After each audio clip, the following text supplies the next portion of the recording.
ग्रंथराज श्रीमद् भागवतम तीसरा स्कंध 14वां अध्याय श्लोक संख्या 51। अध्याय का शीर्षक है संध्या समय दिति का गर्भ धारण। मैत्रेय उवाच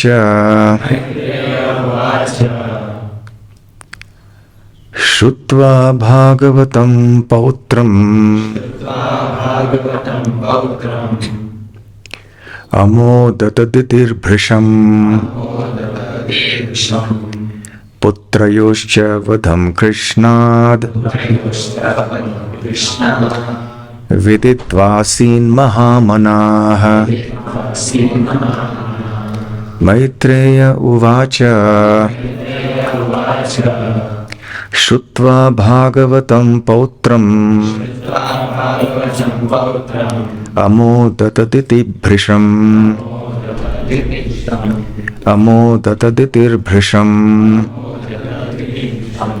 पुत्रयोश्च वधं कृष्णाद् विदित्वासीन् महामनाः। मैत्रेयः उवाच श्री मैत्रेय मुनि ने कहा, श्रुत्वा सुनकर, भागवतम श्री भगवान के महान भक्त होने हेतु,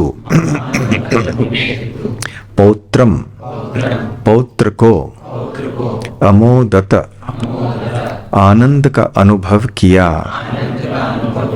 दिति दिति ने, भृशम अत्यधिक, पुत्रयोः दोनों पुत्रों का, च भी, वधम वध, कृष्णात् कृष्ण द्वारा, विदित्वा जानकर, आसीत हो गई, महामनाः मन में अतीव हर्षित। अनुवाद और तात्पर्य श्रीला प्रभुपाद द्वारा। अनुवाद। श्री मैत्रेय मुनि ने कहा, यह सुनकर कि उसका पौत्र महान भक्त होगा और उसके पुत्र भगवान श्री कृष्ण द्वारा मारे जाएंगे, दिति मन में अत्यधिक हर्षित हुई। तात्पर्य।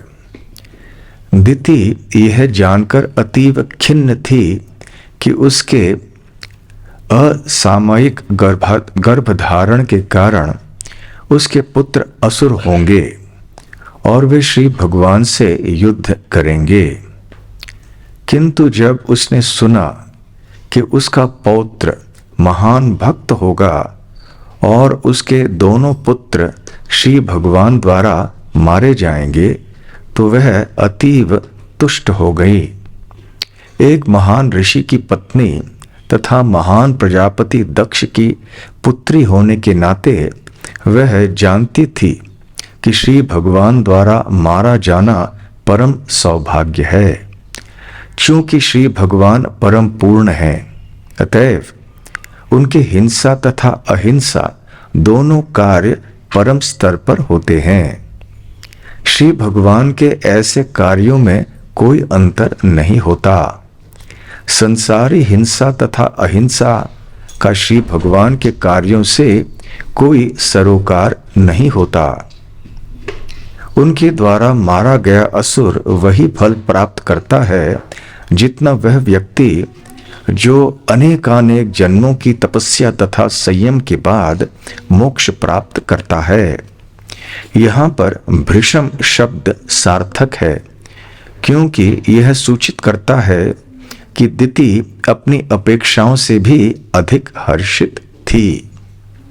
इस प्रकार श्रीमद् भागवतम के तृतीय स्कंध के अंतर्गत संध्या समय दिति का गर्भधारण नामक 14वें अध्याय के भक्ति वेदांत तात्पर्य पूर्ण हुए।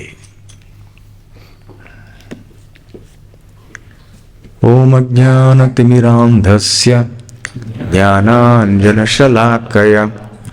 चक्षुरुन्मीलितं येन तस्मै श्रीगुरवे नमः। श्रीचैतन्यमनोभीष्टं स्थापितं येन भूतले स्वयं रूप कदा मह्यं ददाति स्वपदान्तिकम्। वन्देऽहं श्रीगुरुं श्रीयुतपदकमलं श्रीगुरून् वैष्णवांश्च श्रीरूपं साग्रजातं सहगणरघुनाथान्वितं तं सजीवं साद्वैतं सावधूतं परिजनसहितं कृष्णचैतन्यदेवं श्रीराधाकृष्णपादां सहगणललिता श्रीविशाखान्वितांश्च। नमो ॐ विष्णुपादाय कृष्णप्रेष्ठाय भूतले श्रीमते भक्तिवेदान्त स्वामिनिति नामिने। नमस्ते सारस्वते देवे गौरवाणी प्रचारिणे निर्विशेष शून्यवादी पाश्चात्य देशतारिणे। मूकं करोति वाचालं पंगुं लंघायते गिरिं यत्कृपातमहं वन्दे श्रीगुरून् दीनतारिणम्।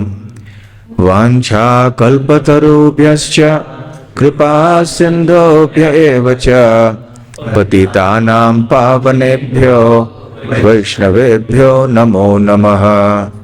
नमो महावदान्याय कृष्ण प्रेम प्रदायते कृष्णाय कृष्ण चैतन्य नामने गौरत्विषे नमः।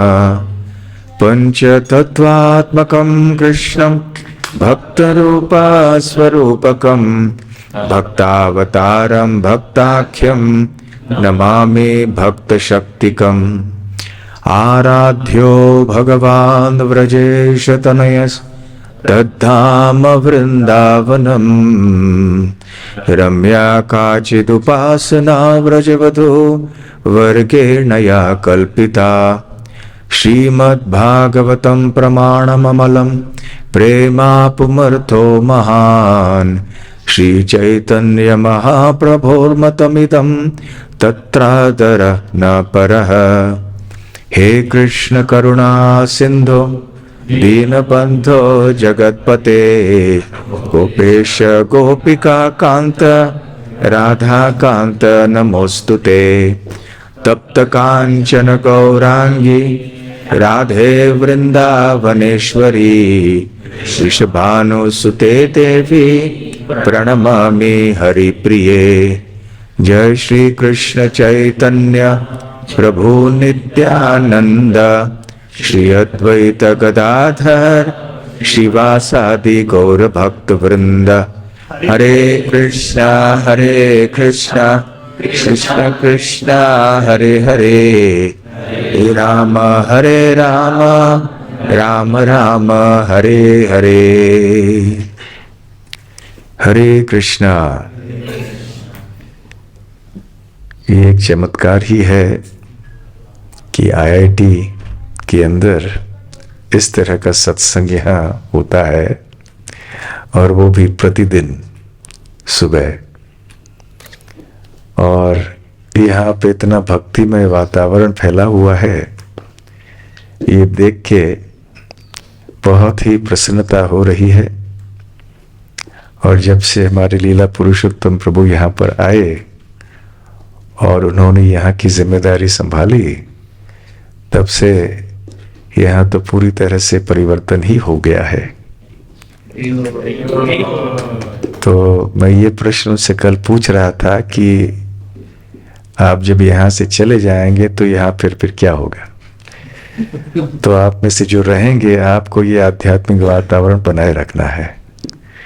जो बीज उन्होंने बोया है, जो भक्ति लता का सिंचन उन्होंने किया है, आप सबकी सहायता से उसको आपको जारी रखना है, बनाए रखना है। सहमत हैं इस विचार से आप? तो बहुत बहुत धन्यवाद लीला पुरुषोत्तम प्रभु इस सेवा के लिए, और आप सबको भी हार्दिक धन्यवाद। हिमालय वास्तव में तपोभूमि है। आध्यात्मिक जीवन के अनुशीलन के लिए बहुत ही उपयुक्त स्थान है। इसलिए आप सब बहुत भाग्यशाली हैं कि यहाँ इस सुंदर स्थान में आप रह रहे हैं, और इसका सौंदर्य और भी बढ़ गया है क्योंकि आप सब मिलके भगवान कृष्ण की भक्ति कर रहे हैं। तो आज के श्लोक में प्रसंग ये चल रहा है कि दिति बहुत प्रसन्न हो गई हैं। पहले प्रसन्न नहीं थी, पहले वो खिन्न थी, जैसे यहाँ प्रभुपाद जी तात्पर्य में कहते हैं। क्यों? क्योंकि दिति का गर्भधारण गलत समय पे हुआ था। जिस समय शिव जी अपने भूत प्रेत पिशाच पार्षदों के संग यहाँ वहाँ आसमान में भ्रमण करते रहते हैं, तो ऐसे समय गर्भधारण करने से जो संतान की उत्पत्ति होती है वो अशुभ माना जाता है, क्योंकि वो संतान का चित्त जो है वो ठीक नहीं रहेगा। इसलिए ऐसे बताया गया। मैत्रेय मुनि ने विदुर जी से कहा कि बहुत ही दुष्ट होंगे ये आपके दो पुत्र। तो स्वाभाविक है, कोई भी माँ जब सुनेगी कि उसके बच्चे दुष्ट होंगे तो प्रसन्न तो नहीं होंगी। परंतु बाद में फिर ये बताया गया मैत्रेय मुनि द्वारा कि ये दो पुत्र जो हैं ये भगवान कृष्ण के द्वारा मारे जाएंगे। और दूसरी बात, आपका जो पौत्र होगा, पोता, वो भगवान का महान भक्त होगा। भागवतः शब्द का प्रयोग किया गया है। भागवत या भागवतम, भागवत कहने से पता नहीं चलता है कि यह पुस्तक है या व्यक्ति।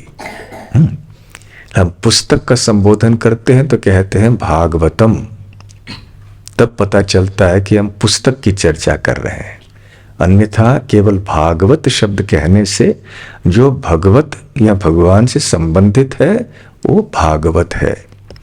तो पुस्तक भी भागवत है, व्यक्ति भक्त भी भागवत है। तो प्रहलाद के बारे में भविष्यवाणी हो रही है कि ये भागवत होंगे। तो बहुत बड़ी बात है संसार में किसी भागवत का जन्म होना। तो इन दो बातों को सुनकर दिति का दुख समाप्त हो गया और वो बहुत प्रसन्न हो गई। कश्यप मुनि की पत्नी थी, दक्ष प्रजापति की पुत्री थी, और उनकी बहन सती का विवाह शिवजी से हुआ था। तो हर दृष्टि से देखा जाए तो बहुत ऊंचा स्तर था दिति का।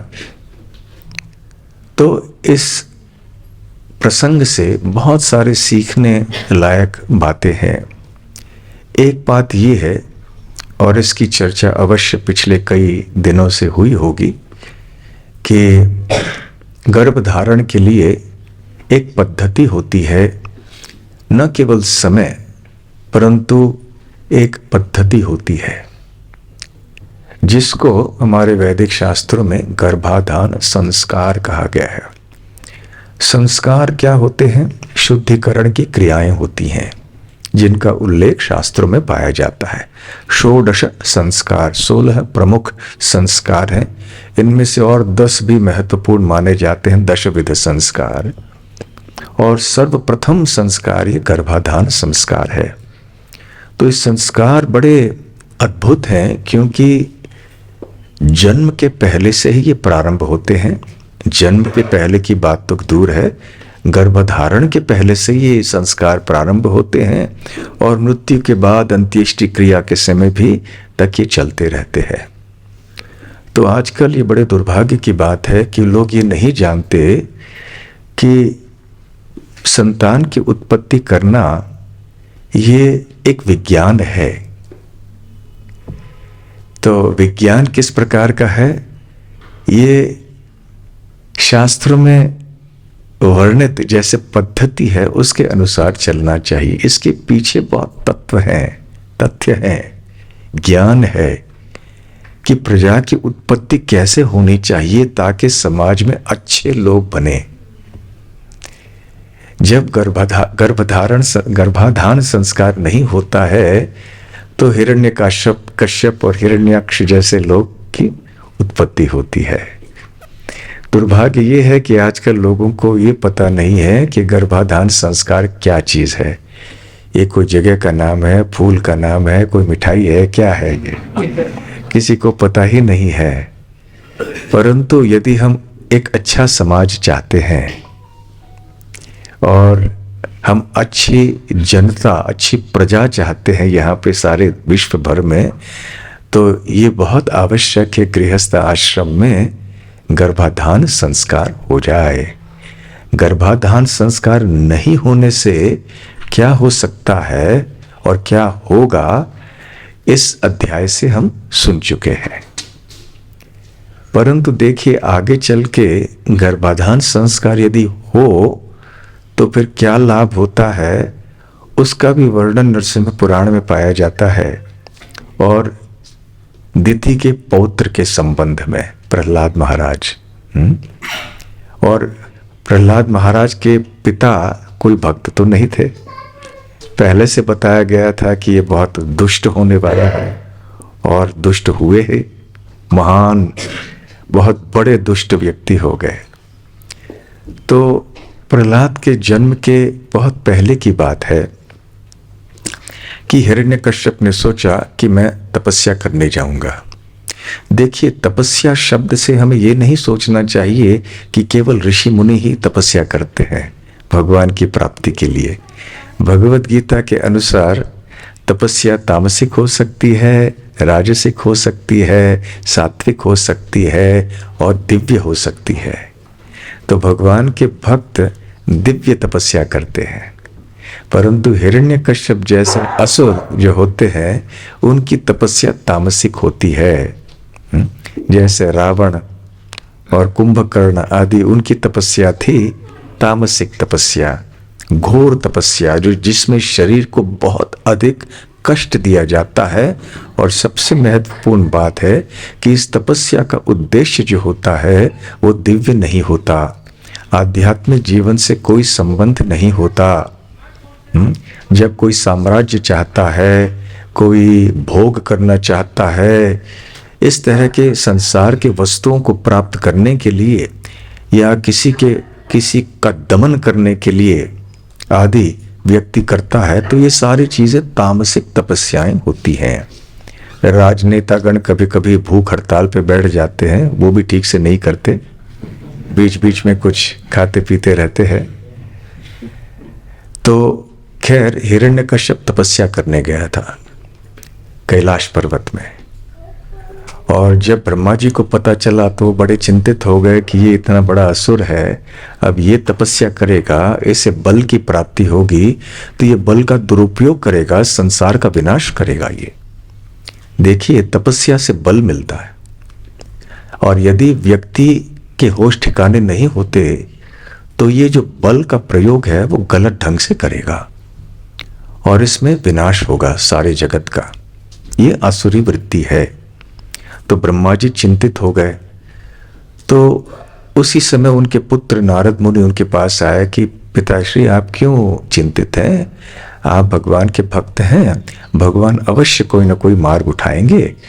तो फिर नारद मुनि स्वयं गए अपने मित्र पर्वत मुनि को साथ में लेकर, दोनों ने चिड़िया का रूप धारण किया, और जिस पेड़ के नीचे हिरण्यकश्यप बैठा था तपस्या करने के लिए, खड़ा था जो भी है, तो वहां पर जाके दोनों चिड़िया जो है भगवान नारायण का नाम लेने लगी, नारायण नारायण नारायण।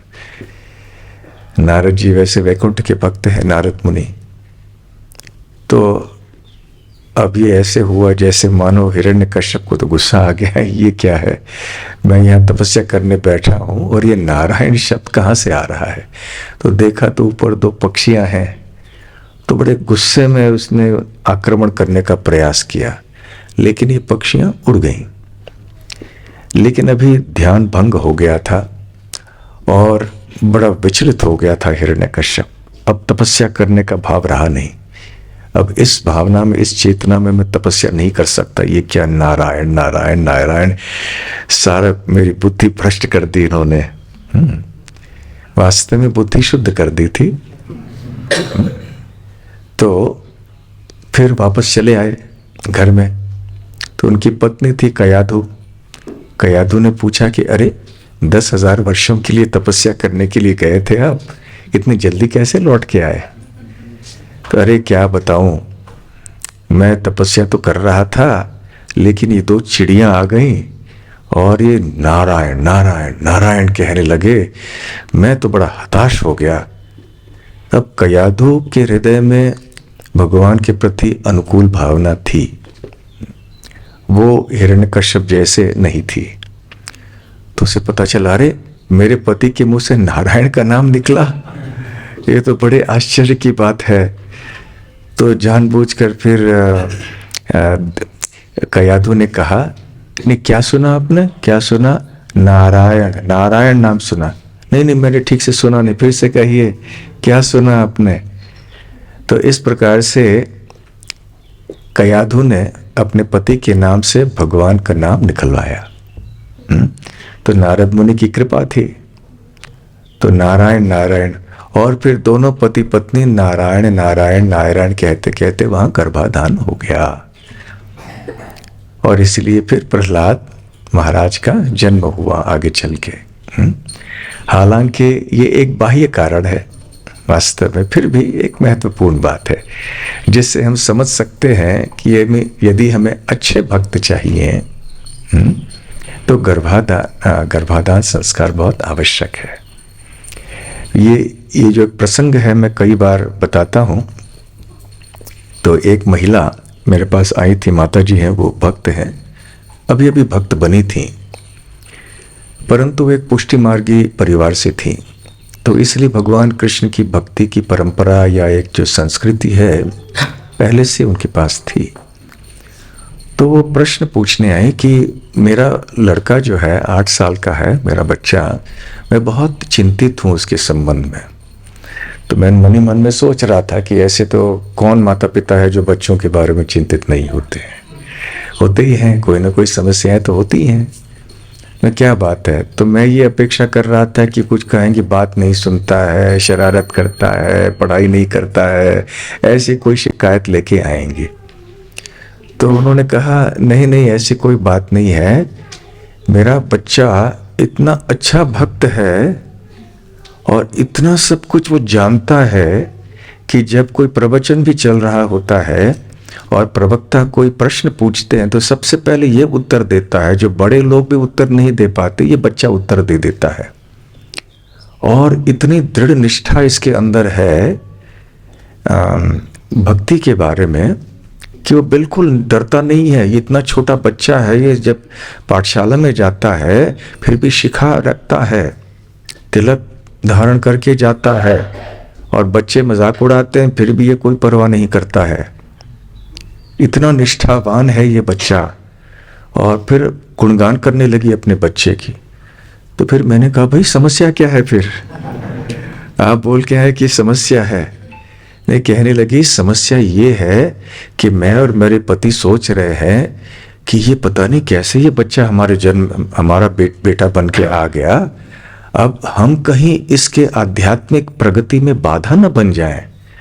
तो मैं ऐसी क्या चीज करे या न करे जिससे कि ये अच्छी तरह से आगे चलता रहे, इसके मन में घमंड नहीं आए कि इसने बचपन से इतनी प्रशंसा हो रही है इसकी कि लोग गुणगान कर रहे हैं, तो घमंड ना आ जाए कि मैं कोई विशेष व्यक्ति हूं, मैं तो माँ हूं इसलिए इसको डांटते रहती हूं, परंतु मन ही मन में बुरा लगता है कि इतना बड़ा भक्त है, कहीं मैं वैष्णव अपराध न कर लूं। तो इस तरह के विचार मन में थी। तो फिर हमने उनसे कहा कि ये सारी बातें रहने दीजिए, पहले बताइए कि इस बच्चे का जन्म हुआ कैसे, इसके पीछे पृष्ठभूमि बैकग्राउंड क्या है। तो उन्होंने कहा कि मैं पुष्टि मार्गी परिवार से हूं। उस समय इस्कॉन से संपर्क मेरा था नहीं। तो मेरे घर में लड्डू गोपाल जी थी, मैं लड्डू गोपाल की सेवा करती रही और मैं विष्णु सहस्त्र नाम बोलती रहती थी, क्योंकि हरे कृष्ण महामंत्र के बारे में मैंने इतना सुना नहीं था। सुना तो था परंतु इसका महत्व नहीं जानती थी मैं, इसलिए विष्णु सहस्त्र नाम बोलती गई। वो वकील थी, हैं भी। मैंने वकालत 1 साल के लिए छोड़ दिया। मैं केवल घर में रही, दिन भर भागवत पढ़ती थी और विष्णु सहस्त्रनाम का जप करती थी और मेरे लड्डू गोपाल की सेवा करती थी। मैं घर से बाहर नहीं गई, क्योंकि बाहर जाने से वातावरण अच्छा नहीं होता है। तो इसलिए मैं ऐसे ही 1 साल मैंने बिता दिया। तो मैंने कहा हाँ, ये कारण है। देखिए आपका बच्चा ऐसे क्यों हुआ, क्योंकि आपने इस तरह से आपका गर्भाधान संस्कार किया। देखिए गर्भाधान संस्कार का अर्थ ये नहीं है कि केवल गर्भधारण के दिन ही जो क्रिया होती है केवल वही नहीं। ठीक है, यज्ञ करते हैं, जप करते हैं, ये सारी चीज़ें श्रील प्रभुपाद जी ने भी कही हैं, परंतु इसकी तैयारी होती है काफ़ी समय से पहले से। दोनों को, पति पत्नी को अपनी चेतना तैयार करनी होती है कि हाँ, हमें एक बहुत ऐसे अच्छे व्यक्ति चाहिए, अच्छे भक्त चाहिए, जिसकी बुद्धि बहुत शुद्ध होगी, हर दृष्टि से सद्गुणों से संपन्न एक भक्त हमें चाहिए। इस तरह से प्रार्थना करना, भगवान की भक्ति करना, तो इसके पीछे एक इतिहास होता है, पृष्ठभूमि होती है। तो इसलिए इस बच्चे का जन्म ऐसे हुआ। तो देखिए ये है गर्भाधान संस्कार। इस प्रकार से यदि हमें समाज की परिस्थिति को बदलना है तो हमें इस गर्भाधान संस्कार के बारे में प्रचार प्रसार खूब करना चाहिए। विशेष करके जो हमारे गृहस्थ भक्त हैं उनको तो इसके बारे में बहुत अच्छी तरह से जानकारी होनी चाहिए, ताकि वो नवविवाहित या विवाह जिनकी होने वाली है ऐसे लोगों को वो मार्गदर्शन करें, बताएं कि देखो ये कितनी महत्वपूर्ण बात है। तो खैर इस प्रकार से दीति को ये पता चला कि उनका जो पौत्र है वो महान भक्त बनेगा। यद्यपि 2 उनके बेटे जो हैं वो दुष्ट निकलेंगे, परंतु पोता तो बहुत अच्छा भक्त निकलेगा। तो इससे उनके मन में बहुत सांत्वना हुई, बहुत शांत हो गई, प्रसन्न हो गई वो। तो दीति के प्रसन्न होने के पीछे ये पहला कारण है। दूसरा कारण ये है कि उनके दोनों पुत्र दुष्ट तो होंगे, परंतु इनकी हत्या भगवान कृष्ण के द्वारा होनी है। और इसलिए दीति बहुत प्रसन्न हो गई, क्योंकि वो जानते थे कि भगवान परम स्तर पे होने के नाते उनकी कृपा में, उनके प्रेम में, उनके वध में, किसी का वध करने में कोई अंतर नहीं है। देखिए जब कोई साधारण व्यक्ति जाके कोई पढ़ाई करता है, जैसे छात्र होते हैं उनका काम होता है पढ़ाई करना, तो अध्ययन करते हैं, पढ़ाई के लिए अपने मग्न होकर अपने चित्त को वहाँ पे पढ़ाई करने के लिए बैठ जाते हैं। तो ये एक सात्विक कार्य है। यदि छात्र के मन में सत्व गुण का अभाव है तो वो पढ़ाई नहीं कर पाएगा, मन भटक जाएगा, मन में पढ़ाई में ध्यान नहीं लगेगा, पढ़ाई करने की इच्छा नहीं होगी। ये सारी चीज़ें रजोगुण और तमोगुण के प्रभाव होते हैं। तो यदि छात्र को अच्छी तरह से पढ़ाई करनी है तो सत्व गुण में स्थित होना बहुत आवश्यक है। तब जाकर उसकी मानसिक अवस्था ऐसी होगी कि वो एक जगह पे बैठ के कुछ पढ़ सके, या जब अध्यापक प्रवचन दे रहे होते हैं तो वहाँ बैठ ध्यान से सुन सके। और आजकल ये बहुत बड़ी समस्या हो गई है, केवल छात्रों के लिए नहीं, सभी के लिए।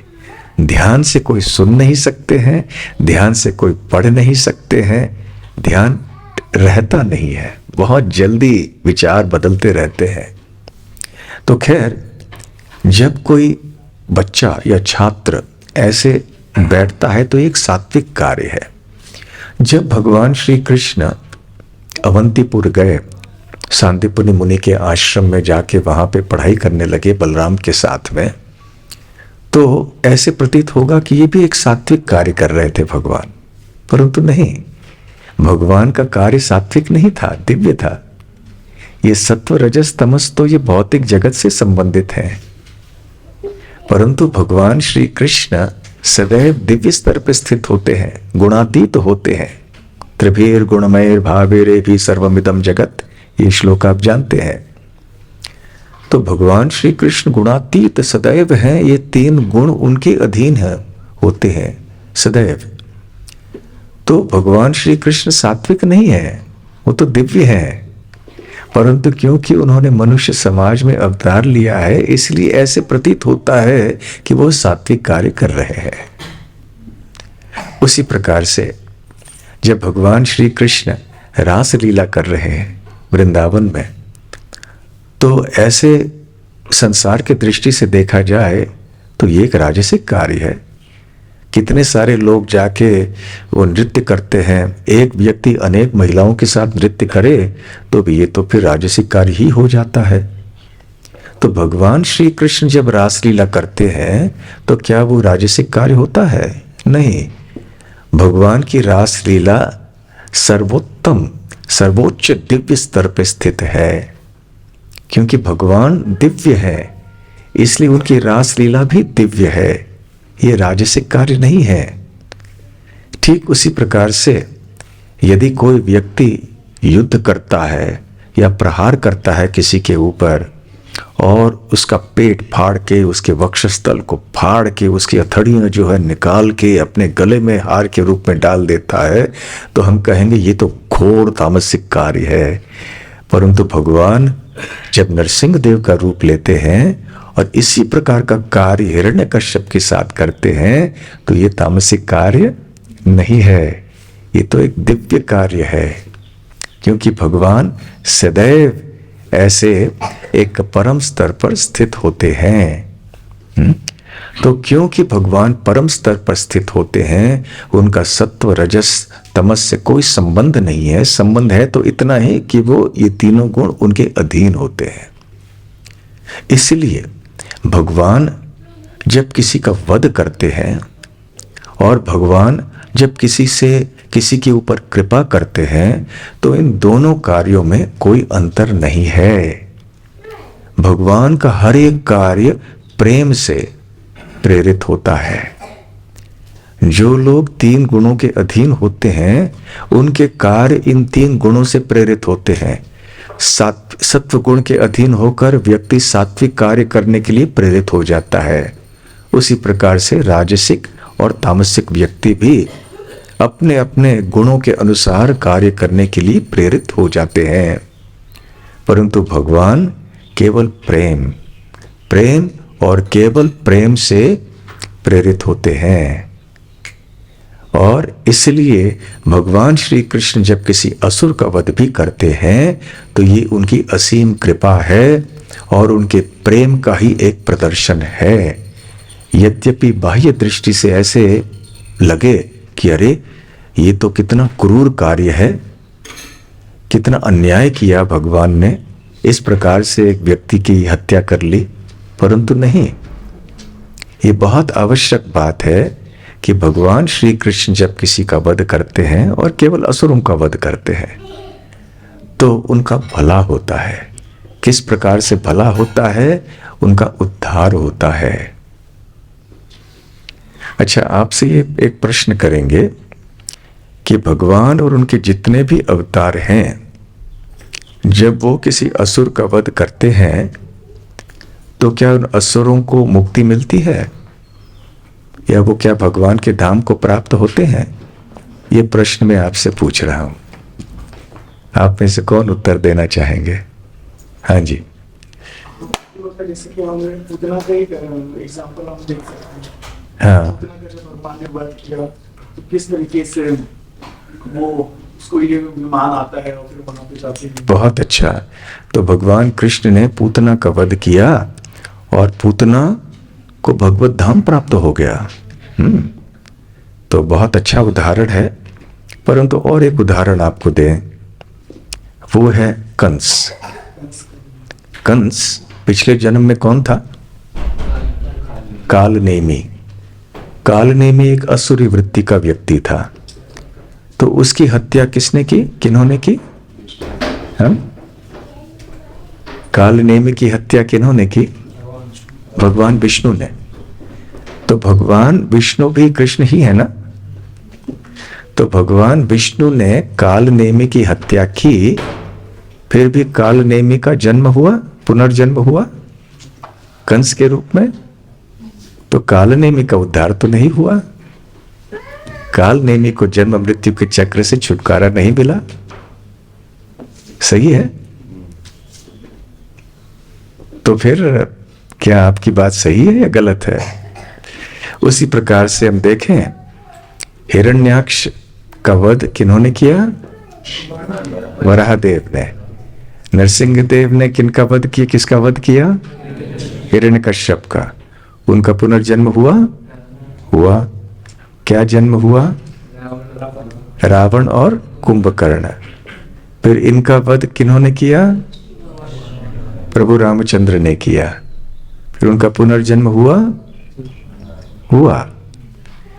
फिर कौन सा जन्म मिला उनको? शिशुपाल और दंतवक्र। इन दोनों का वध किन्होंने किया? श्री कृष्ण ने किया। पुनर्जन्म हुआ? नहीं हुआ। तो क्या तात्पर्य हुआ इसका? निष्कर्ष क्या निकलता है? भगवान कृष्ण अगर वध करेंगे तो ही पुनर्जन्म नहीं होगा, अगर कोई और करेगा तो फिर होगा। ये तो भगवान के अवतार हैं, श्री राम, भगवान विष्णु। इन्होंने वध किया, इन्होंने वध कर दिया और असुरों को मुक्ति नहीं मिली, परंतु भगवान श्री कृष्ण ने किया और मुक्ति मिल गई। तो क्या भगवान के अवतार इतने सक्षम नहीं है? हाँ। देखिए, एक बहुत ही सूक्ष्म और दार्शनिक तत्व है ये। हमारे आचार्यों ने इसकी टीका भी विस्तार में की है। श्रीमद् भागवतम के 7वें स्कंद के एक बहुत लंबे तात्पर्य में श्रील प्रभुपाद जी ने भी इस बात की पुष्टि की है। तो हमारे पास इतना समय नहीं है कि हम विस्तार में इसकी चर्चा करें, परंतु आप जानते हैं कि श्री चैतन्य महाप्रभु जब सनातन गोस्वामी को उपदेश दे रहे होते हैं तो इस उपदेश के अंतर्गत वो ये भी बताते हैं कि श्री कृष्ण के 64 गुण होते हैं। वैसे अनगिनत गुण हैं, इनमें से 64 गुण प्रमुख माने जाते हैं। और इनमें से पहले 50 गुण जो होते हैं वो जीवों में पाए जाते हैं, परंतु सारे जीवों में नहीं और हर समय नहीं। जीवे श्वेते बसंतोपि बिंदु बिंदुतया क्वचित। बिंदु रूप में क्वचित कभी होते हैं, कभी नहीं होते हैं। और इसके अतिरिक्त और 5 गुण शिव जी में होते हैं जो कि जीवों में नहीं पाए जाते। तो ये सारे 55 गुण जो हैं श्री कृष्ण में परिपूर्णता में पाए जाते। परिपूर्णतया भाति तत्रैव पुरुषोत्तमः। तो तत्र एव, तो इसीलिए भगवान श्री कृष्ण के संबंध में तो परिपूर्ण रूप में इनके अंदर विद्यमान होती हैं ये सारे गुण, 55 गुण। फिर और 5 गुण हैं जो शिव जी में भी नहीं पाए जाते, जो कि भगवान विष्णु या नारायण में पाए जाते हैं। अविचिन्त्य महाशक्ति ही, कि भगवान के जो विष्णु रूप हैं, जो अवतार होते हैं, उनकी शक्ति तो अपार होती है, हमारी चिंतन शक्ति के परे। अविचिन्त्य महाशक्ति। कोटि ब्रह्मांड विग्रह, कि उनके रोम छिद्रों से अनंत कोटि ब्रह्मांड उत्पन्न होते हैं महाविष्णु। अवतारावली बीजम, उनके माध्यम से अनेक अवतार इस भौतिक जगत में प्रकट होते हैं।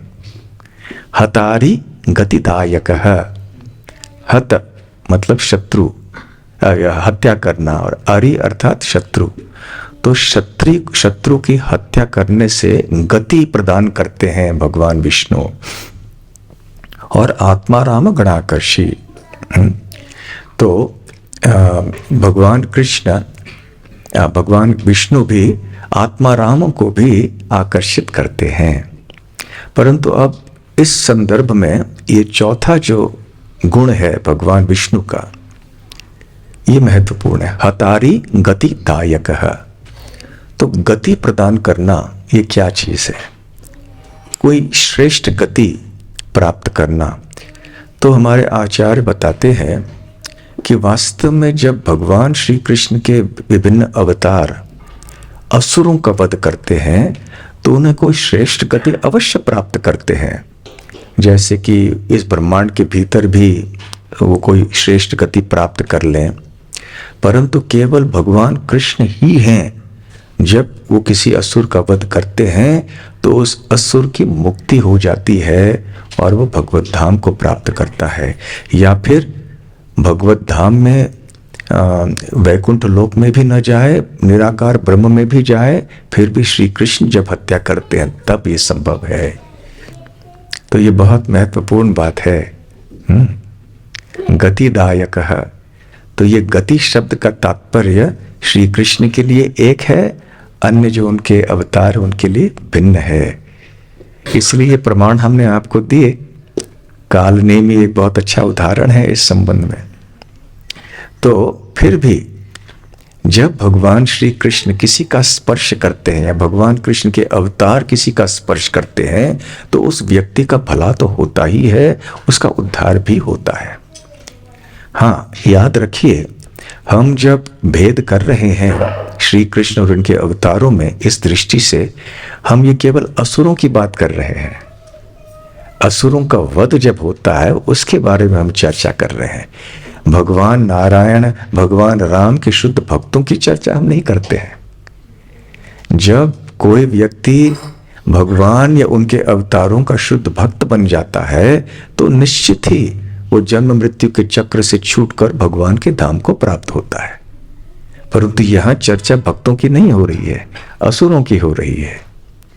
तो असुरों का वध जब श्री कृष्ण करते हैं, जैसे कि पूतना का उदाहरण अब दिया गया, तो पूतना को भी ऐश्वर्य गोलोक प्राप्त हुआ, परंतु जब हिरण्याक्ष हिरण्यकश्यप का वध हुआ उन्हें पुनर्जन्म प्राप्त हुआ।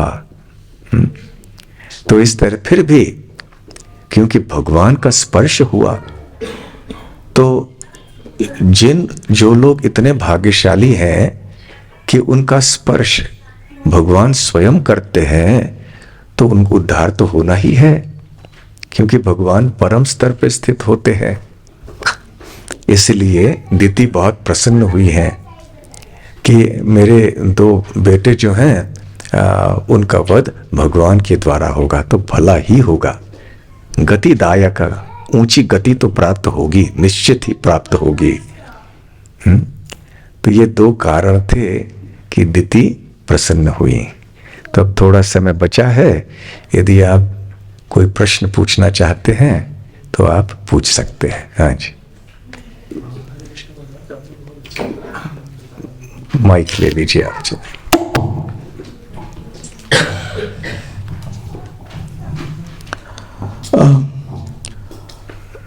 महाराज, मेरा एक प्रश्न यहाँ पर ये है, एक तो जो गर्भधारण संस्कार से मेरा पहला प्रश्न ये है कि अगर कोई स्त्री अगर है, अगर किसी को नॉलेज नहीं हो गर्भधारण संस्कार के बारे में, जिसको नया भक्त है, और फिर अगर वो किसी भक्त के संपर्क में आता है और उस समय वो स्त्री अगर गर्भवती है, तो जिस समय अगर वो स्त्री गर्भवती है, अगर उसको उस समय बताया जाए कि अगर आप भगवान का नाम लें या ऐसा कुछ करें, तो भी क्या उसके बच्चे, जो बच्चा होगा उसके ऊपर उसका इफेक्ट होगा?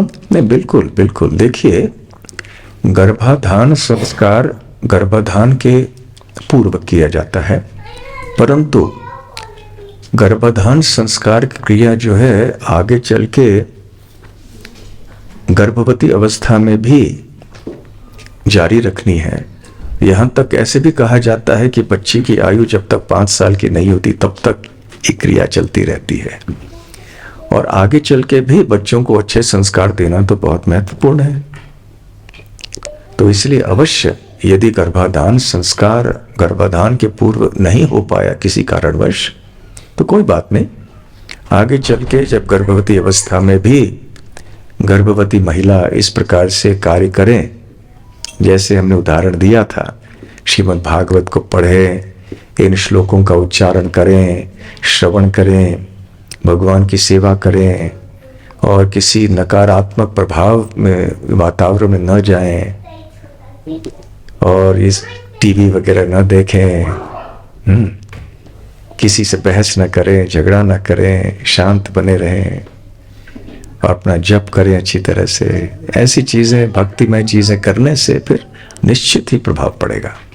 मतलब एक प्रश्न मेरे पास और है, संघ को लेकर के है, जैसे संघ एसोसिएशन को लेकर। संघ, हाँ। तो जैसे क्या है कि हम कुछ भक्त को हम देखते हैं कि बहुत अच्छी सी सब चीज़ों को अपनी लाइफ में हमको देख के लगे वो मतलब फॉलो कर रहे हैं सारा सब कुछ, लेकिन कभी कभी हमें ऐसा लगता है कि हम इतना सुनते हैं करते हैं, फिर कुछ दिन तक तो चीज़ों को फॉलो होती है, लेकिन कहीं ना कहीं बाद में कुछ ना कुछ ऐसा एसोसिएशन या कुछ के कारण वो चीज़ें उसमें विघ्न आ जाता है। तो उसको उसमें बड़ा फिर एक मन विचलित हो जाता है कि सुबह भी सही रहता है, दोपहर में कहीं ना कहीं संध्या होते होते कहीं ना कहीं ये सारी सब चीज़ें, तो उसको उसके ऊपर थोड़ा सा महाराज। मोबाइल फोन का प्रयोग करते हैं ना, तो क्या करना पड़ता है बार बार मोबाइल फोन को ठीक रखने के लिए? चार्जिंग करना पड़ता है ना। यदि आप सोचें कि बस हम प्रयोग करते रहें परंतु चार्जिंग नहीं करेंगे तो क्या होगा? मोबाइल फोन का प्रयोग नहीं कर पाएंगे। ठीक उसी प्रकार से आध्यात्मिक दृष्टि का भी चार्जिंग हमें बार बार प्रतिदिन होना चाहिए। यदि हम चार्जिंग करना भूल जाएं तो फिर इसका असर दिखाई पड़ता है। इसलिए सुबह हो, दोपहर हो, संध्या हो, जो भी समय हो, समय समय पे कैसे हम अपने आप को भगवान के बारे में याद दिला सकें, ये बहुत महत्वपूर्ण बात है। चार्जिंग कैसे करते रहें। यदि हम ऐसे करते रहें अपने आप को और सुबह अपनी साधना वगैरह अच्छी तरह से करके, तो फिर आगे चल के दिन भर हमारी चेतना अच्छी रहेगी। विघ्न आएंगे निश्चित ही, ये तो भौतिक जगत है, विघ्न आएंगे, परंतु उपाय भी यही है। ठीक है, थैंक यू महाराज। यह माइक दीजिए। अच्छा,